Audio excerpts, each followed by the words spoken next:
In this video, I'll show you how to program Universal Remote for DVD player. Step 1. Check the manual. Ensure your DVD player is on and the remote has fresh batteries. Find the list of DVD player codes in your remote manual. Some remotes have an auto code search feature that can be easier. Step 2. Enter the code. Press and hold the setup or DVD button on the remote.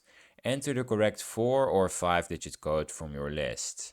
Release the button and the indicator light will blink to confirm. Step 3. Test and finalize. Test the remote functions on the DVD player. If it responds, press enter or stop to save the settings. If it doesn't work, repeat the progress with the next code on the list.